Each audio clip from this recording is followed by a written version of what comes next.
if it's trying to win at the expense of others, then your ego is out of control. He bestowed in me with all his might the need to be more humble. I think, and I know you guys agree, there's a very thin line between confidence and arrogance. Yeah, I don't think I've ever heard anybody say you've got a really good ego. The ego's really sensitive to any type of feedback. Consistent good results speak for themselves. Inspiration Nation, hello, Lee Kemp here for another week on the podcast with my good friends Joe Noya and Ryan Boniface. How are we this week, guys? Yeah, really not good. Too bad, thank you. That's what I like to hear. I'm good, thank you. I am good. We thank everyone again for We'll start again. I will thank everyone for joining us as I do each and every Tuesday. Episode out on Apple Podcasts, Google Podcasts, Spotify, iHeartRadio, etc., etc., etc. Also on YouTube, just check out Jose Noya-Inspiration. And of course, we are live on Instagram each and every Tuesday, 8:30 in the UK, equivalent to about 3:30 in the afternoon if you are on the East Coast in the United States, and all other time zones in between. Follow us on social media at ListenToIN, ListenToIN. And of course, Joe, as I said, Jose Noya. Just look for Jose Noya Inspiration Nation on every social media platform known to man, because he is there somewhere. So what are we talking about this week, Joe, for people's inspiration? Right, this week we are talking about ego, which is really interesting because it was so funny. We did a little ego talk before we started recording, didn't we? That's well hilarious. Funny. I wanted to keep it. I wanted to tell you, and I thought, no, I'm going to keep it under wraps until we go live. So it's great. I just wanted to say hi to some guys here. So welcome, guys. Welcome, Paul Rico. Welcome, Bob Tree. Welcome, Stewie. Well pronounced there, Joe. Well done. Hi, Stewie. Hi, all guys. I really appreciate you could join us. So so we're talking about ego, and it's really hilarious because like just before we went live, the guys were talking about ego. Can you just remind us what we were talking about? Well, we were sat here, Joe, and we were all having a pleasant conversation, and you got carried away and started telling us how you think you're better than everyone else. Oh, that's and that, people are good, but you are of this next level, and that hopefully one day me and Ryan will be to attain the dizzy heights in which you live.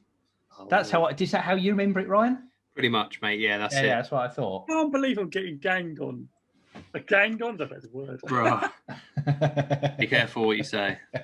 Yeah, let's leave that one there and move on, shall we? Well, I'm not. I don't know if anyone's on there, but it was a bit different to the way I perceived that reality. But there you go. So I wanted to talk about ego this week. So ego for me can help, but it can get out of control, and I think this is something we need to look at. So ego, actually, I was listening to Jocko Willink, and he was saying that in respect to the ego, it enables you to win. The ego does enable you to win, but if it's trying to win at the expense of others, then your ego is out of control. And I really like that because to a certain extent, you can have an ego to want to do things, to push things forward. But then when you're doing things and you're stopping others from getting what they want, I think that's when ego comes into play and actually does become very harmful. We all have our egos hurt. Some might criticize a piece of work and we want to react or respond, or actually we'll react more like it. And we get sensitive, can come across arrogance. So I just want to talk about it and whether, in terms of how do you guys see ego? And what impact does it make with you? So I'm going to put that across to you guys. Have you got any initial thoughts that have come to mind when we're thinking about our own egos? What are your thoughts on this first, Grifster? You're saying this because you think I have an ego? Not in the slightest bit. 2 years ago, Joe didn't know me. It's coming up to 2 years. And it was around the time that I started to want to get on the road to being a better person professionally, getting on the road to kind of getting somewhere with a career. And the manager I had at the time is a manager I still have. And he bestowed in me with all his might the need to be more humble. He didn't call me egotistical, but he very strongly would suggest that I needed to be more humble. And I didn't think there was anything wrong with that. I thought the odd bit of self-confidence here and there was fine. However, maybe in that time looking back, I misunderstood self-confidence for maybe having a bit of an ego about certain things. Probably not, though. I'm joking. I'm joking. So, yeah, the last couple of years, like, he really pushed it on me to not to if I'm going to have those winning moments, I have them to myself, not to anybody else. And in doing so, it means that I don't really be perceived to have an ego, I guess. So I think the last couple of years is something I've really worked on, and I'd like to think it's done okay. Occasionally I'll come out with something that's intended as a joke, but also maybe kind of serious about something that I think I've done really well. But that's just it flexing a bit. I think that isn't me trying to show off as such. But I think everyone kind of has that, whether it's on a fuller extent or whether it's on quite a minimal extent. Everyone will have a moment where they're like, yeah, that was really, really good, or whatever. So yeah, that's where I'm at with it. I think, and I know you guys agree, there's a very thin line between confidence and arrogance. And I think both can be fueled by the ego. One's a positive thing and one's a negative thing. And not only in intention, but kind of how that comes across as well. Because I think if you're trying to fake confidence sometimes, that can be, that can come across as arrogant and vice versa. And I think that's where, I don't know, it's weird because it's interesting hearing you do the opening talk there, Joe, where you talked about, the ego and how it can drive you and make you want to be successful, and et cetera, et cetera. And then you've got that bit where it crosses the line and actually it's almost like winning at any expense, regardless of what it does for every people when it's out of control. Because there is a bit for me, and like we all have an ego and we all like to win and we all like to do well. But generally I foresee the use of the word ego as a negative term. But maybe that's something in my head and my perception of it, because your intro wasn't negative at all in how it is. I mean, we talked about it in previous episodes. Fortunately, I cannot name the episode, but there is a quote that does the rounds every so often on our Twitter at listen TOIN, where we talk about the ego sphere and how that can be really damaging. When everyone's egos bouncing off of each other. And I think I've seen the outward showing of your ego and people doing that as a negative thing. I don't know what you think about that, but that's kind of how it sits in my head. Yeah, I don't think I've ever heard anybody say you've got a really good ego. Yes. Yeah, I think you're right. I think the perception is that ego is bad, isn't it? But I think you can balance this off, can't we? Because like you said, it can drive you to perform, can't it? I mean, that's the thing. Because it's a driver for you to succeed. But like you say, how do we become aware when it's out of control? And I think that's the thing. I think that's where we find the difficulty. And I can get quite excitable and quite passionate. I've never seen this about you before, Jay. You not, have you? No, never seen you be excitable or passionate. And I suppose there is that whole thing about feelings and being honest. And again, I think going back to that time when you leave, and I don't know, do you think this is ego when, say, you were going to do another project and I felt a little bit, I had this sensitive feeling, and I think maybe that's probably ego right there, right? Because you have this whole thing about, wanting people to stay with you on a journey and people going on. And so, there's a whole thing around that, I think, as well, about sensitivity. And we've all got to really be careful of that, because we could stop people growing because of it. So we've really got to be careful on how we look at it. We could be, wanting to go on a project, doing something like this and going, right, if you don't do this, then I'm not going to do that. And again, it is that whole piece around making sure we're in touch with how we feel and making sure that we can recognize it in others. And how do we charge that, I suppose? How could we bring this to someone's attention? But I think it's really difficult, because when you try and do that, the ego is really sensitive to any type of feedback when you're in that zone. So you've got to be able to, I think, when you give any feedback and someone's, maybe you see someone in that ego state. I mean, I've done it. Maybe people in anger, and I've asked them, say, hey, is it okay if I give you some feedback? And I've tried to decharge it, because usually ego will want to attack and defend itself, because it feels that, this is me, and I want to win, and things like that. But we have to, like you say, be careful around how we use it, but being aware that there is one, and we all have one. And I have to be careful when, there's times when I've been really, really very unconfident, totally unconfident. And there's been times when I've been really super confident. And where's that line of arrogance and ego, right? And it's really good, because I think, you guys will keep me in check with that. And I want to keep myself in check with that. And I think Ryan, when you said about being humble, I think that's the key. Like, always be open to learning. Always be open to. What's happened to Lee? He's just gone. I'm still here. I was just making a technical adjustment, so I thought I'd switch my camera off while I do it. Oh, okay. Where was I? I can't remember where I was now. Humble. Humble, that's right. Thank you, Ron. Yeah, so being humble, I think, is a really good thing. So always being curious to learn, always knowing there's more to it than what meets the eye, that you can be better. Because I think arrogance comes into, I know it all, you don't need to know. And I think ego can stop you from learning. Ego can stop you from improving when you think you're at the top of the tree. So you might be at the top of your tree at your organization, at the top of the tree in your team, and you think, oh, I'm the best. And I think that's where ego really destroys. Actually, you think you're doing great, right? But actually destroys your own personal development and stops you growing, and you don't even know it, because you're letting your ego fuel that, control that.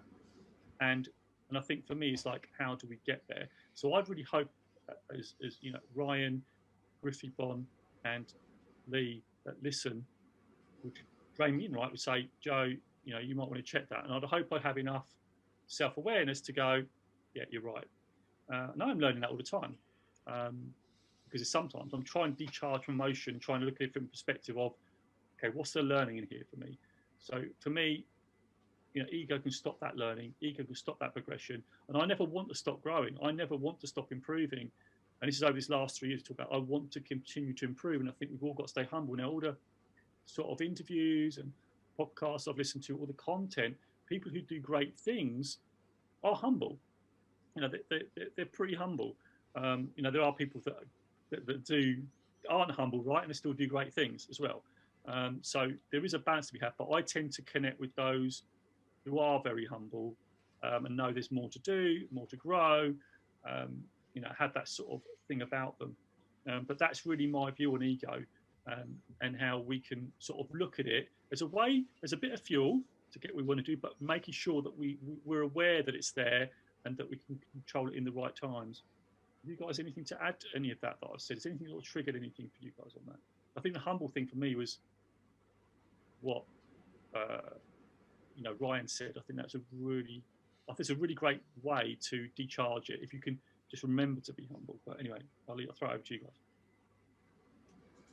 I think at the time that I was being taught to be humble, I felt that in a direct correlation to celebrating success. And I think for me at the time, it was so much about, for me, it was so much about maybe recognition and being seen for doing the right thing, and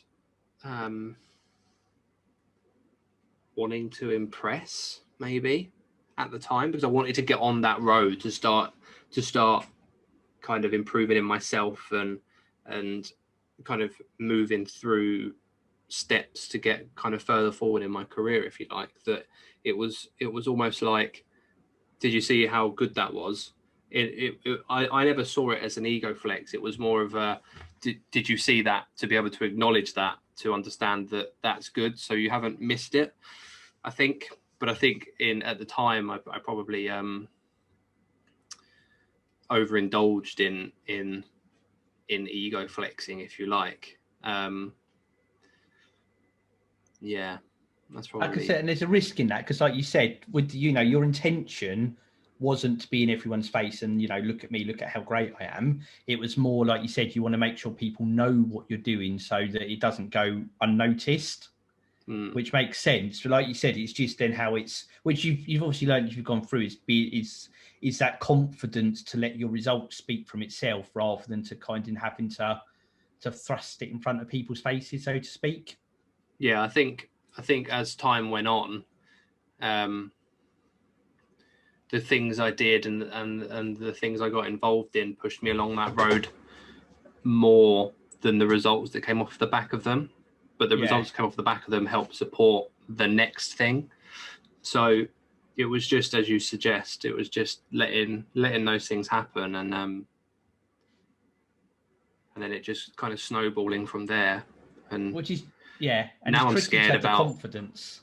Now I'm always scared about not quite doing a good job for the reverse effect, if that makes sense. I'm scared now that if I try and keep as quiet as possible, because if there is something I have missed or something I'm not quite done right, I don't want to be acknowledged for that to some extent. No, I see that. I mean, I was talking to, because I do genuinely believe, and it's a thing I try and make sure I follow myself, and I certainly still in other people, which is, and I think we were talking about ideas or something, and I said to him, look, it's all in the implementation, it's all in the results. I said, you can get in people's faces about a great idea, or you can jump up and down about a short-term result that you forced, but consistent good results speak for themselves. And people, talking about other people, and it's again, lesson, make sure people don't fall in the trap of, is where it is all about what people see rather than what you're doing. That's very short-lived because you can't maintain that long-term.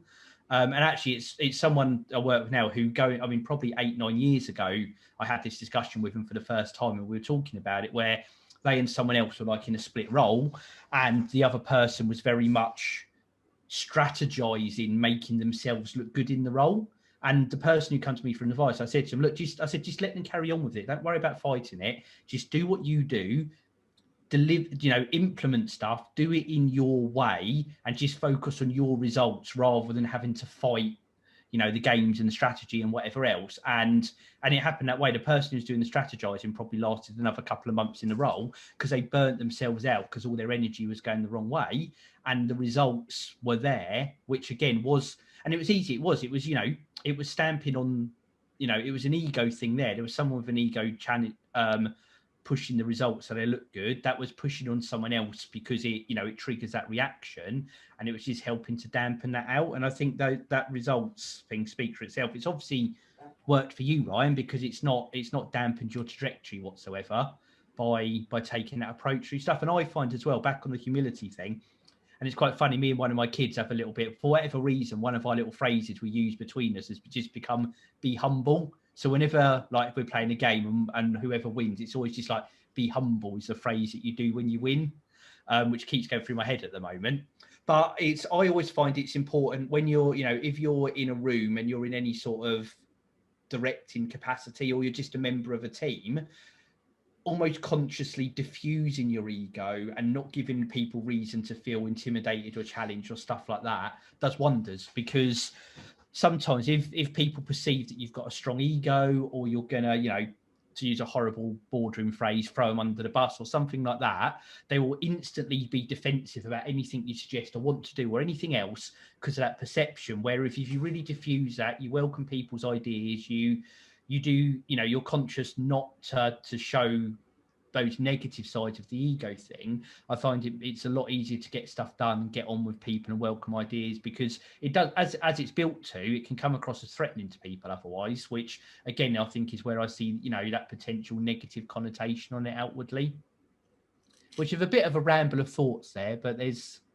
quite a good subject, this, Joe, with the ego. There's a lot in there, because I've seen, I can't think of an example, someone where there's very much a lot of ego. It's more about them than you. But it can be quite hurtful, right? Because I know being in a room with an ego is very hurtful, and I had tears run down my eyes, right? Because of the way it was done. But it's more about them. But now there's more awareness and stuff. It's more about them than you. But again, you've got to be careful you don't turn into that. Yes. So for me, like that whole thing around,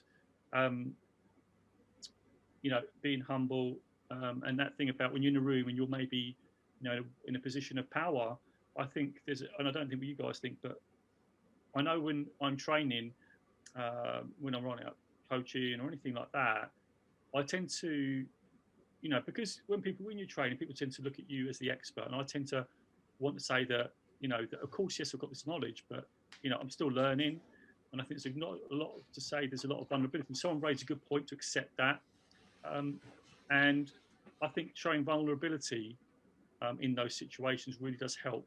I think that's a huge strength to be able to do that and have the confidence that that's beneficial rather than that you're showing a weakness. Yeah, and actually encourage people to challenge. Like, yes, I encourage people to openly challenge, and not in that way. You probably heard some people say, "Oh, open challenge," but don't really want the challenge. You know the difference. Yes, challenge. So I encourage challenge, but don't you dare ask a question. Right? I bet you've already experienced it to some degree somewhere, right? So it's, oh yes, you can challenge. You challenge, and then suddenly, out of nowhere, there's this sort of bit of a backlash that comes off the back of it. So if you do, the whole thing when you genuinely mean you can challenge, and I do set up things like that, because I think it does decharge egos that I'm here with you, I'm here to support you, and I think for me as a trainer or a coach, I'm here to serve those people or that person, and I think if you can get that intention of service, that really does help decharge any egos. And also, if people do have their own ego, then it helps them decharge their own ego, which is really powerful. Yeah. So a proper leading by example thing there, Joe, setting out the behaviour pattern. Yeah, because when you start displaying I'm right, then it kicks off other people's egos, right? They start kicking off, and the whole thing just gets out of control. And I think Ryan, I think one of you said about, I think it was you, Lee, I think about, and you said, oh, just carry on doing what your good work, right? And it will shine, because the other person's comparing themselves to the person who's ego, right? And again, that whole comparison thing can hurt people, right? But there was one thing I wanted to think about, because when people go for like interviews or something, I always find that people are really uncomfortable about selling themselves. But do you think selling yourself at an interview and things like that is a bit egotistical? Do you think there has to be a bit of ego used when you're trying to sell yourself? Maybe you're trying to go for a position or trying to, say to someone that there's good advantage or something. Some people, well, I think a lot of people I speak to feel really uncomfortable. So I really struggle selling myself, and you probably heard that, but I've definitely heard that, and I'm wondering what your views are on that. I think it's a difficult subject, because again, it's back to that fine line between arrogance and confidence. So, in the simple terms, I'd like to say to everyone, yes, that's what you do, but I think because I've had that. I've not done an interview like me be interviewed probably for at least 5-6 years now. So not a lot of experience, but I've done a lot from the other side of the table where I've interviewed people, and you have to give them that encouragement and stuff. But I see from a view of an interviewer that it's my job to try and drill that down into people. So when I'm doing an interview, I know it's a bit of a reverse answer of what you're saying. To me, my number one job before anything gets going is to make the person feel relaxed. Because if someone's tense, you don't see the real them, and you always can see visual or audio cues as to when someone's relaxed and their real stuff, and it can flow. And then you ask good questions to draw information out of them, rather than necessarily it's all on the candidate to just sell themselves. Because I've seen stuff where people give advice, especially at the moment, there's stuff on LinkedIn where people are talking about someone comes in for an interview, they should sell themselves better, etc., etc. But I do think there's a bit on the interviewer to be, you're the one responsible in that room rather than put it on the candidate. Because similarly, I think if you go in and you start selling yourself and the person you're being interviewed by has got a strong ego, that deflection thing comes in again, that you might be seen as a threat to them. So I think it's really difficult to just give a one piece of advice that should run through them all. I do absolutely think that people should feel, if they've got good abilities, they should feel comfortable in talking about them. But I don't know, I've got feelings in that interview space. It's as much on the interviewer as the interviewee to be setting that tone and making people feel comfortable that they can just have a genuine conversation rather than there needing to be a strategy behind it. Yeah, I like all you said there. In fact, it's funny you saying that, because I was speaking to you the other week about, I haven't told you yet, but that I went on this sort of this day of selection, and part of it included an interview. So did you saying about that just sparked off that reminder to me. So I haven't been interviewed. Well, I mean, where I am currently, is I suppose I've been interviewed more recently than you, I suppose. On more than one occasion. So I suppose. But you've got more of a view. I say my view is just from reading social media, and then my view from doing the interviews. I think there's that. But I don't know. How did you feel being interviewed then? It's just being honest. I think you just got to be honest and be you. I mean, I think that for me is being authentic is the most important thing. And if you don't know, you just don't know, right? And you just try and. I mean, the thing is, what I try and do is like just draw on all your knowledge, just and just be yourself. Be confident that in your abilities that the tools will strike at the right time. I mean, that's what I find is that since I've been doing this, it was just that my tools would strike at the right time when it wasn't forced. It was like if someone asks me a question, I just like we do on this podcast. Really, we ask a question, and then we have a little reflection on it, and then we'll sort of see what comes up. A lot of people, and I'm not saying you don't practice, but I'm just you can practice. But what I'd say is like be a little bit more natural and be prepared for answers like, okay. What are your weaknesses, and be honest about them, right? Because interviewers will know if you're trying to blag anything. They'll get a sense of it. So it's no point pretending who you're not being. Also, it'd be really stressful if you got a job based on someone you're not. It'd be super stressful. One, it's stressful for you, and it's always going to be stressful for the company because you're both like, So that's why the way I look at it. And so when I was in that situation, just to be yourself, I think is one of the best piece of thing I'd say to anyone. Just be yourself, because you want to be selected for you, right? Not pretending to be some other person. If you haven't got those things that you're not looking for, then that's not for you, right? And the way I looked at this selection process, if it wasn't for me, fine, I'd learn, I'd get some feedback, I'd move on. If I did get selected, then great, I continue, right? You win either way. Yes, that's how.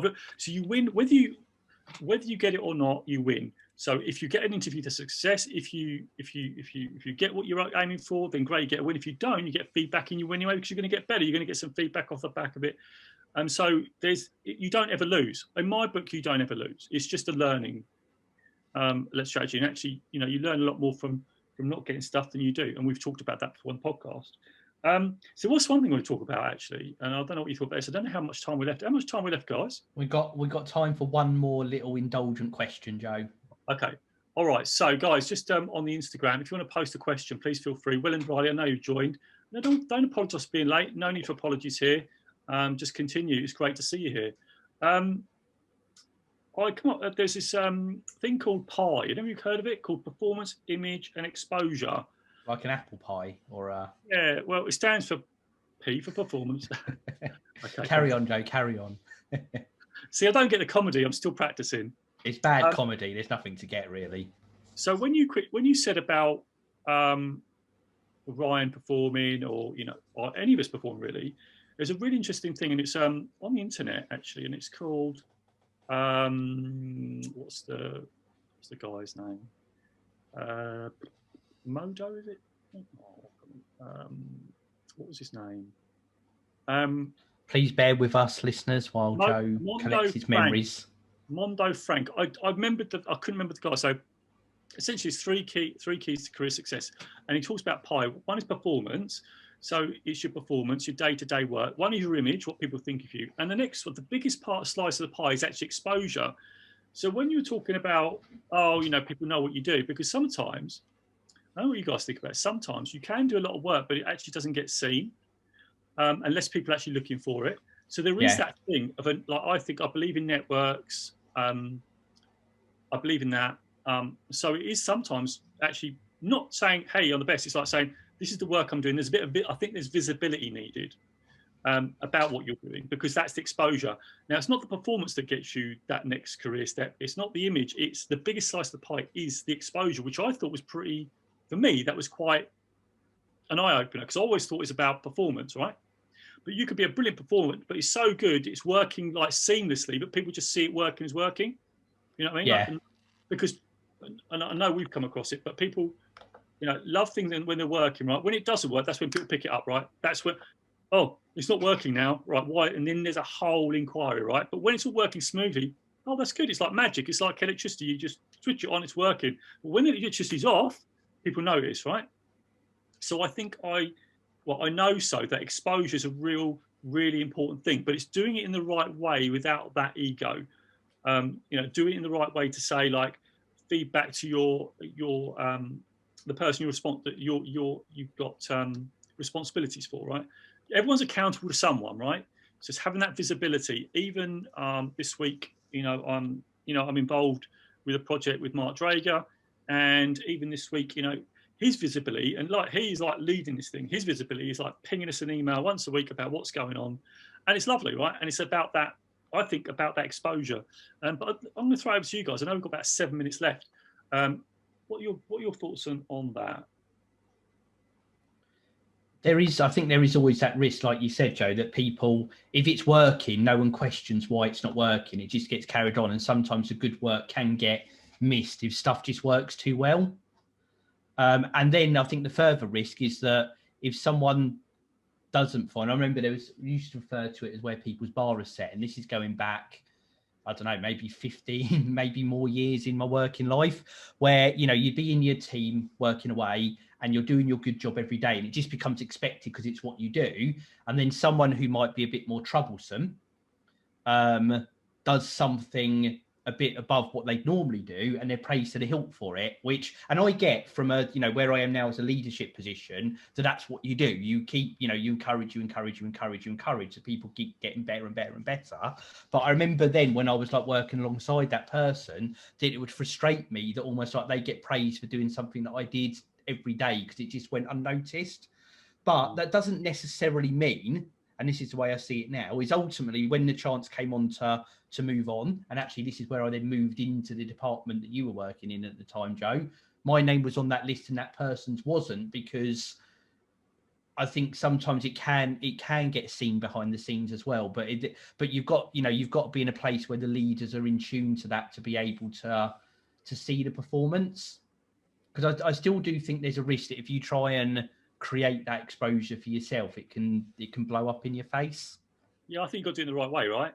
So yeah. Some of that is just, the normal day to day is that you're doing what's expected, but if something sort of comes up that's really like quite good, it's no harm in flagging it up and just saying, look, there's some great stuff that's happened here. I think, but not all the time, right? I think there's a natural thing for that, but it's just getting the right balance. And as I say, it's just because, as you say, it depends on the culture of where you're working, I think, as well. You've got to bear that in mind. Who you're working with, do you know who you're working for? The people around you, what's the impact on them? I think there's a lot of self-awareness in this conversation around that. But if you do it in the right way, I think exposure is a great thing. But do it in the right way. In a way, and I think it's really going back to that ego question about as long as you can get the right, you can put it in the right way that doesn't stop anyone else getting what they want, right? I think that's what it is. I think that's where it sits. I think you can say, hey, this has gone really great, but it doesn't dampen anyone else. It doesn't affect anybody else. It's just it's a thing that actually, if any, in fact, it's actually going to enhance someone else. It's actually going to put, like, I've done this work, and it's going to help someone. And I think I was listening to something or reading something that I think if you are going to do good work, it's really clearing the path for someone else to make their life easier.